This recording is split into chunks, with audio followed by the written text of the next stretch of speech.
Hello guys, welcome to my vlog.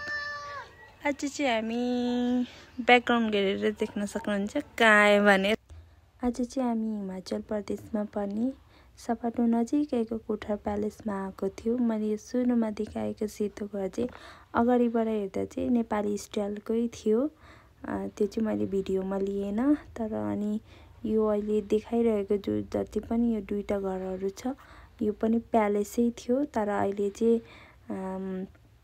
होटेलमा परिवर्तन गर्नुभयो भनेर भन्नुभएको थियो। यहाँ त भोगटे नि फल्या रहेछ, यस्तो राम्रो फ्लावर। हामी चाहिँ दरबारको पछाडिको भाग जान लागेको, जाने ठाउँ छ कि छैन, अबि बस्ने ठाउँ हो। पछाडि दरबार चाहिँ यस्तो रहेछ है साथीहरू। अमनी मतलब भ्यू हेर्ने ठाउँ, त्यहाँबाट भ्यू हेर्न नि मिल्ने। अनि यो पुरानो जमानाको कुवामा चाहिँ माछा पालेर राख्नु भएको रहेछ। रातो कलरको माछा थियो। मेरो छोरा र बुढा भएर चाहिँ माछा हेरिरहनु भएको छ।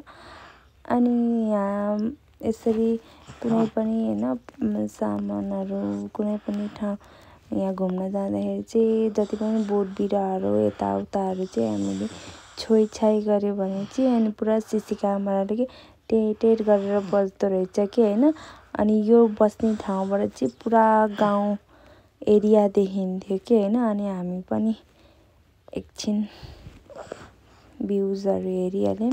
अनि एकछिनपछि चाहिँ मेरो बुढाले वन कुखुरा देखेको थियो कि त्यहाँ तीनटा पो थियो। अनि एउटा भाले टुई हिँडिरहेको थियो है। अनि ऊ चाहिँ पुरै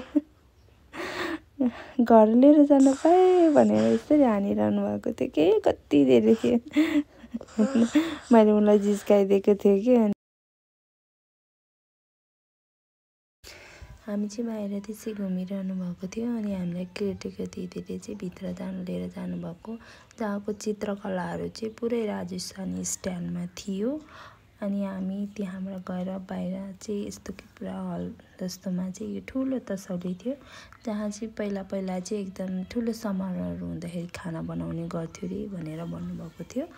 अनि त्यसैमा अर्को कोठामा हामी गयौँ, जहाँ चाहिँ हैन यो देखिरहनु भएको यो हरेक अलमारीहरूमा चाहिँ अनि अलग अलग सामानहरू राख्नु भएको थियो, जो पनि पहिलाको राजाहरूले महाराजा रानीहरूले युज गर्नुभएको सामानहरू चाहिँ यसरी राख्नु भएको थियो, जो चाहिँ एकदम राम्रो लाग्यो हेर्दाखेरि पनि।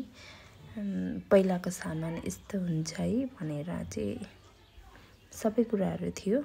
अनि त्यसैमा अर्को एट्याच रुममा चाहिँ अनि पहिलाको हैन राजा रानीहरूले नै लगाउनु भएको कपडाहरू थियो, जो कि पहिला लगाउनु हुन्थ्यो, त्यस्तो टाइपको कपडाहरू पनि थियो। अनि त्यही हेर्ने क्रममा चाहिँ अनि मेरो बुढाले चाहिँ अनि नेपाली पैसा भनेर एकदम निहालेर हेर्नुभएको थियो कि। अनि उहाँ दिदीले नि केयरटेकर दिदीले भन्नुभएको थियो कि पहिलाको राजाको नानी चाहिँ नेपाली हुनुहुन्थ्यो अरे। अनि त्यही भएर त्यहाँ नेपाली पैसा पनि भन्दै देखाउनु भएको थियो। अनि यो देखाइरहेको यो एम्ब्रोइडरी चाहिँ अगाडिबाट नि सेम अनि पछाडिबाट पनि सेम, यसको चाहिँ कुनै गाँठा अनि टुङ पनि हुँदैन भन्नुभएको थियो। तर के यो एम्ब्रोइडरीलाई चाहिँ के एम्ब्रोइडरी भन्नुभएको थियो त्यो चाहिँ मैले थाहा भएन। यो पनि एकदम पुरानो चित्रकला हो भनेर चाहिँ भन्नुभएको थियो। अनि एकदम राम्रो लाग्यो। हेर्नु न, पुरै एउटा पनि धागोको गाँठो थिएन कि कसरी बनाए त्यो चाहिँ थाहा भएन, तर आगे पछि सेम छ। अगाडिबाट सेम वही पिक्चर थियो अनि पछाडिबाट सेम थियो कि त्यो घोडा हात्ती हेर्नु। अनि त्यसपछि चाहिँ हामी चाहिँ घर त्यहाँ फोटो भिडियो बनाएर चाहिँ अनि घर फर्क्यौँ। जाँदाखेरि चाहिँ एकदम बाटो टाढो लागेको थियो, उकालो भएर पनि होला, तर घर आउने टाइममा चाहिँ नजिक लाग्यो, ओह्रालो। अनि हामी घर फर्क्यौँ चाँडै नै। बाई।